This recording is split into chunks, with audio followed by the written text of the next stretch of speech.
안녕하십니까. 일요 리서치입니다. 이거 꼭 말해가지고 욕먹는데 우리 다시 인사하고 시작하네요. 네. 그래요. 아까 했던 말은 생략하고 그러면 그 언플이 월보로 나오는데 네. 이게 이제 저희는 소비재 파트에서 소비재 플랫폼이 참 커지고 있잖아요. 네. 플랫폼을 같이 다루는 월보입니다. 그래서 제 생각에는 우리 증시가 한 단계 레벨업 되려면 정말 저번에 여기서도 다뤘지만 뭐 의료 무신사라던가 여러 가지 플랫폼 기업들이 유통시장에 들어와서 시장에서 자유롭게 매매할 수 있게 됐으면 좋겠어요. 많은 시도들 하고 있죠 지금 이미. 그쵸. 예. 예. 많이 달라지기 시작했고, 그리고 뭐 그거에 대한 시발점이 지난주에 나왔던 쿠팡 뭐 나스닥 상장 추진 그렇죠. 뭐 그런 것들이 이제 들어오면 우리 시장의 어떤 질적 구성도 많이 바뀔 것 같은데 일단 오늘 이번 달 준비한 거는 결국 우리 맡고 있는 언플 소비재 플랫폼 파트에 있는 유통화장품, 미디어엔터, 음식료, 식료 관련된 실적 프리뷰 자료인데 오늘 오리나 연구원이 파트장으로 맡고 있는 유통화장품 중심으로 해가지고 얘기 좀 들어보겠습니다. 네. 쭉 들어볼 테니까 진행하시죠. 네, 알겠습니다. 최근에 이제 유통에 대해서 관심들이 많아지기 시작했던 것 같고, 특히나 말씀드렸던 것처럼 쿠팡 나스닥 상장 내용 때문에 지금 전통적인 유통업체들이 하고 있었던 이커머스 부문에 대해서 재평가할 필요가 있다라고 시장의 전반적인 의견들이 형성이 되고 있다, 이렇게 판단하고 있습니다. 그래서 5페이지 봐주시면은 지금 저희가 유통업종 내에서 탑픽으로 말씀드리고 있는 종목은 이마트하고 현대백화점이고요. 이마트는 지난주에 12월 실적이 나오면서 예상 대비 굉장히 좋았었거든요. 저희 기존 점포 신장률이 원래 한 5% 정도 나올 거라고 예상했었는데 한 9%대가 나오면서 지금 12월 달에 영업 단축했던 것과 관계없이 내식 수요 증가에 대한 부분들, 그래서 할인율 자체가 좀 올라오고 있는 모습이 나타나기 시작을 했습니다. 그래서 좀 주가가 급격하게 오른 감이 있어서, 그리고 저희가 이마트는 꾸준히 좋다라고 지난해에 말씀드렸던 종목이다 보니까 최근에는 좀 밸류에이션 부담이 적은 현대백화점 위주로 말씀을 드리고 있고요. 그러니까 일단 4분기 실적을 놓고 봤을 때 이제 부진을 할 것으로 전망되고 있는 업태가 백화점, 면세점, 그리고 편의점, 이렇게 세 업태라고 보시면 되겠습니다. 왜냐하면 코로나19의 직격탄을 맞는, 영향을 크게 받는 업태가 이렇게 세 개다 보니까 부진은 피해 갈 수가 없고요. 근데 다만 지금 백신 때문에 좀 기대감이 형성이 되고 있다 보니까 유동인구에, 그리고 또 여행객 수에 좀 연결이 바로바로 되는 요 세 개 업태가 오히려 반대로 생각해 봤을 때는 반등의 폭이 훨씬 더 클 수 있다, 이렇게 말씀드리고 있습니다. 그래서 결론적으로는 지금 4분기까지는 안정적인 업태들이 좋지만 조금씩 소비심리 개선이라든지 그리고 유동인구의 회복에 따라서 반등을 시도할 그런 업태들을 눈여겨봐야 된다, 이렇게 말씀을 드리고 있습니다. 그래서 일단은 4분기 좀 브리핑을 해드리면 업태별로, 백화점은 9월에 실적이 나쁘지 않았었고, 그리고 10월 같은 경우에 플러스로 전환을 하면서 기대감이 있었던 부분들이 11월 중순부터 거리두기 단계 격상이 됐고, 그다음 12월 달에 한 번 더 올라오면서 요 부진한 내용 때문에 4분기는 사실 별로 모멘텀이 크지는 않을 것 같고요.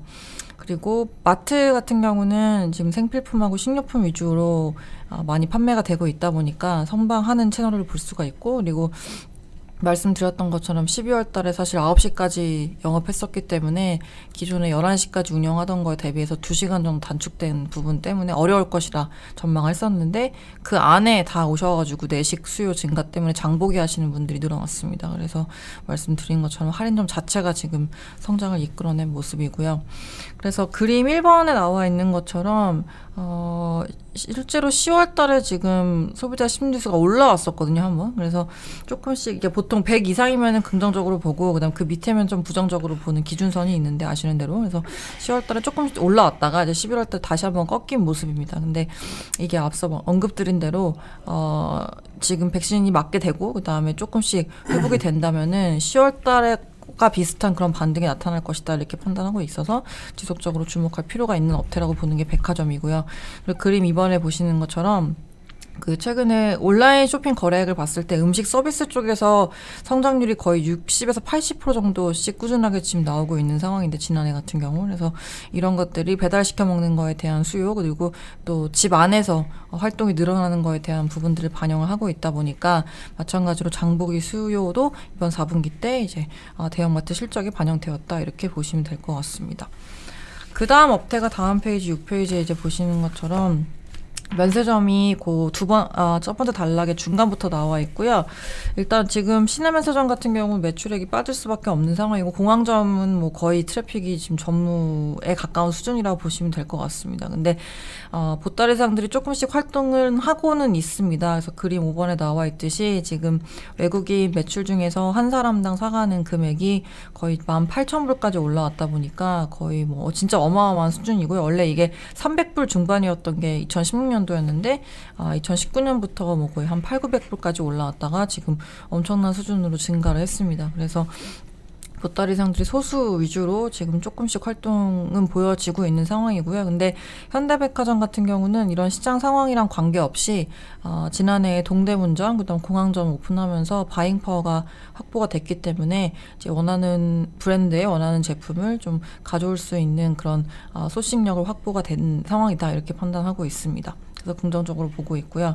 그다음에 온라인 쪽은 뭐 워낙에 좋습니다. 그래서 그림 6번에 나와 있는 것처럼 지금 전체 소매 판매액 중에서 온라인 비중이 36%까지 올라왔고요. 뭐 각각 달별로 조금씩 편차는 있습니다만은 전체적으로 성장률은 뭐 18에서 한 20%대를 구가하고 있는 상황이다, 이렇게 보시면 되겠습니다. 그래서 온라인 쪽하고 또 궤를 같이 하는 게 아무래도 택배 물동량인데, 그래서 지금 12월 달은 정말 물량이 폭증을 했다고 하더라고요. 저도 최근에 택배 시킨 것들 보면은 좀 잘 안 와요. 네, 그래가지고 확실히 지금 단가 정상화에 대한 부분들 좀 유리한 환경이 조성되었다라고 보실 수가 있고, 지난해 같은 경우 거의 분기별로 YOY로 한 7%씩 단가가 빠졌었는데, 근데 지금 같은 경우는 이제 좀 인위적으로 올릴 수가 있는 그런 환경이 마련됐다. 그렇기 때문에 긍정적으로 판단을 하고 있습니다. 그래서 하여간 요는 지금 가장 눌려 있었던 업체들이 가장 반등의 폭이 클 거라는 거고요. 이제 그게 백화점, 면세점, 편의점, 이렇게 세 개를 말씀을 드리는 거고, 그 중에 탑픽은 현대백화점이라고 보시면 되겠습니다. 그다음에 화장품 7페이지에 보시면은 브랜드 업체들은 좀 개별 이슈에 따라서 차별화할 것 같아요, 실적 자체가.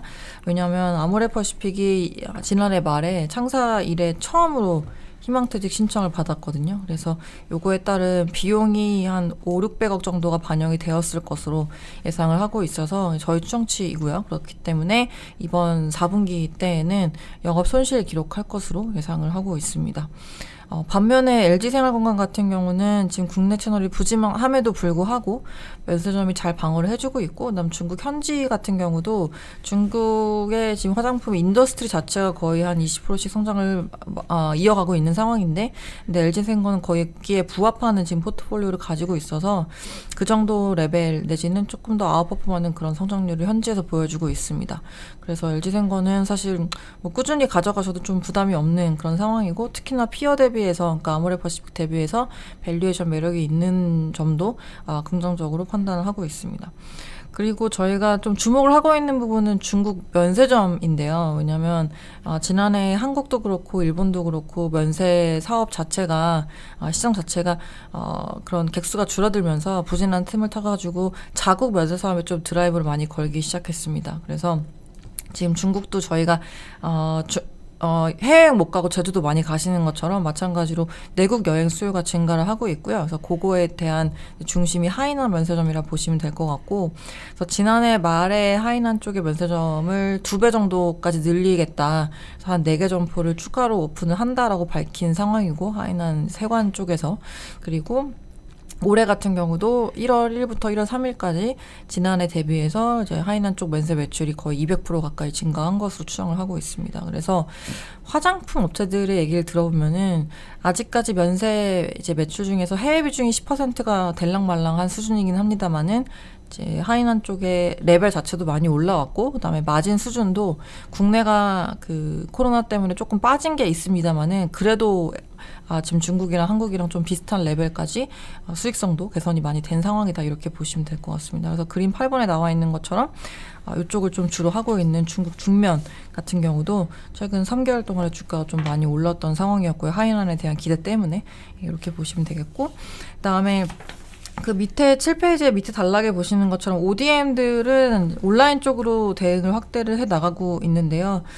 사실 이게 좋은 것도 있고 안 좋은 것도 있는 게 일단 좋은 거는 최근 온라인 쪽 니치 브랜드들이 워낙에 확장을 잘하고 있다 보니까 이제 그거에 대한 익스포저를 가져갈 수 있다는 점이 좋기는 한데 근데 두 번째 이제 안 좋은 점은 이런 브랜드들이 규모가 크지 않다 보니까 최소 주문 수량 같은 경우가 과거 대비 많이 떨어진 걸로 이제 알고 있습니다. 그래서 원래는 이런 브랜드들이 주문을 받으려면은 한 3,000개 정도씩은 주문을 줘야지 받아줬는데 근데 최근엔 1,000개 밑에도 주문을 준다고 하니까요.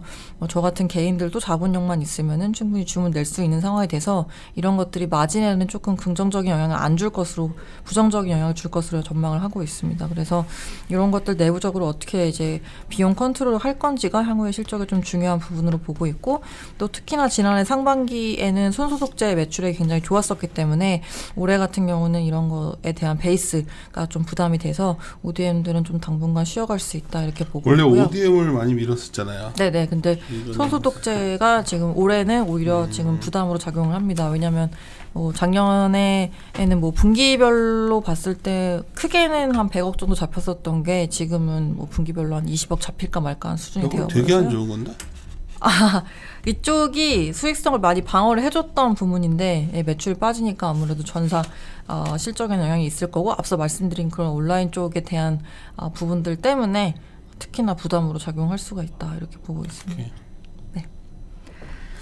종목들 하는데 내가 네. 이제 딱 의견을 딱 보다 들었던 게 롯데가 홀드잖아요. 네. 최근에 롯데 그룹 좀 많이 물어보지 않아요? 근데 이제 구조 조정을 많이 했다 보니까 이제 그거에 대해서 좀 긍정적으로 좋아지는 부분들이 많지 않겠느냐라는 기대감인 것 같은데요. 기대일 근데 뿐인가? 저는 지금 요즘 12개월 이마트가 탑픽이고 그다음 현대백화점 이쪽에선 하고 네. 내가 들은 바로 그러면 그 편의점 원래 대한통운은 좋아했던 거고 네네. 편의점 쪽 말씀드리면 10페이지하고 11페이지 같이 보시면 될 것 같은데 일단 4분기는 보통 어닝이 그렇게 크지가 않은 시즌입니다. 아시겠지만 2, 3분기가 가장 성수기다 보니까 4분기는 전통적으로 어닝이 얇은 시즌이고요. 그래서 사실 그때 좋아지다가 갑자기 2차 확산 때문에 이제 망가졌던 게 여름에 이슈였었고 그렇다 보니까 좀 모멘텀이 꺾인 게 이번 4분기 실적이라 보시면 될 것 같습니다. 그래서 지금 사실 뭐 기존 정보 신장률은 2, 3%씩 마이너스 왔다 갔다 하고 있어서 뭐 크게 나쁘지도 않고 크게 좋지도 않은 그런 상황이고 그리고 입지별로 봤을 때 일부 주택가 같은 경우는 플러스 신장이 나오고 있는 데도 있습니다. 왜냐하면 뭐 근거리 장복에 대한 수요도 있고 그렇다 보니까 근데 문제는 지금 특수입지거든요. 그래서 아직까지도 뭐 야구장이라든지 아니면 뭐 극장이라든지 뭐 이런 유흥시설들 이런 거랑 같이 있는 점포들의 회복이 아직까지 나타나고 있지 않아서 두 자릿수씩 마이너스를 기록을 하고 있다 보니까 요거에 대한 부분 때문에 전체 기존 점포 신장률이 한 마이너스 2, 3% 정도 한다고 보시면 될 것 같고요. 그리고 뭐 지난해 내내 좀 나타났던 트렌드였긴 합니다만은 지금 면세점에 이용을 못 하시다 보니까 담배를 편의점에서 보루 매출이 좀 많이 일어나고 있고 그렇다 보니 지금 수익성이 가장 안 좋은 쪽이 담배다 보니까 이쪽 비중이 늘어나는 것도 조금은 부담스러운 상황이다. 그래서 3분기 때 40% 정도였었거든요, 담배 비중이. 근데 뭐 비슷한 수준으로 이어가고 있는 것으로 저희가 추정을 하고 있는 상황이고요. 근데 올해 같은 경우는 좀 기대할 수 있는 부분이 일단 출점이 너무 좋아요. 그래서 원래 지난해에 GS 리테일이 한 850개 정도 순증한다고 했었고 그다음에 BGF 리테일도 900개 정도의 순증을 봤었는데 지금 코로나 때문에 좀 문을 닫으시는 자영업자분들이 많다 보니까 그런 분들이 특별한 기술 없이 이제 들어올 수 있는 그런 창업 아이템 중에 하나가 편의점이다 보니까 지금 출점은 꾸준하게 잘 일어나고 있습니다. 근데 과거에 이제 탑3였던 뭐 세븐일레븐까지 해서 그렇게 나타나고 있는 게 아니라 완전 탑2로 좀 굳어지고 있는 상황이 되고 있어서요. 왜냐하면 이쪽이 아무래도 MD라든지 이런 것들이 훨씬 더 뛰어난 부분들이 있다 보니까 요 양강 구도를 굳히면서 요거에 따른 실적 개선은 이제 올해는 좀 기대해 볼 수 있다 이렇게 판단하고 있습니다. 그래서 남의 거를 좀 점포를 뺏어오는 게 많은 상황이에요. 그래서 4분기까지는 아직까지 모멘텀은 크진 않지만 앞서 말씀드린 것처럼 유동인구 회복이 되면은 가장 반등 폭이 큰 업태 중에 하나도 편의점이다 이렇게 말씀드리고 있습니다.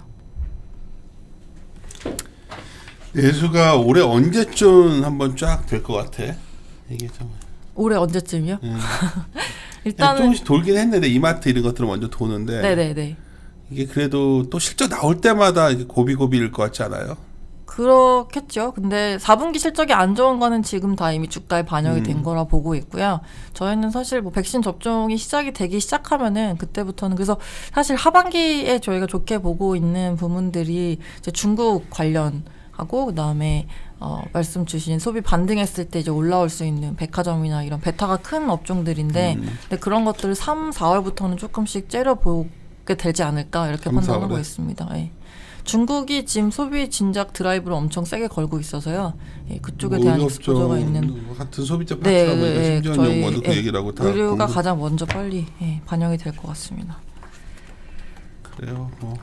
나머지들 종목들은 그렇게 확 지금 당장 막 고하고자 하는 것들. 네, 화장품 업종 내에서는 LG생거는 사실 따박따박 실적을 내주는 업체이고 뭐 4분기에도 특별하게 못한 게 없기 때문에 저희가 뭐 화장품 내에서는 탑픽으로 말씀을 드리는데 근데 꾸준하게 천천히 올라오는 회사라서 예. 그렇게 세 개 말씀드립니다. 네. 오케이. 나머지들은 이제 다 파트원들 제가 시간 날 때 가지고. 알겠습니다. 예, 마무리 짓도록. 오늘 굉장히 단정하게 우리 말을 딱 절도했게 우리가 한 것 같아요. 예. 멋있게 한 것 같아요. 다행입니다. 네, 마무리 짓도록 하겠습니다. 네, 함께 고민하시죠.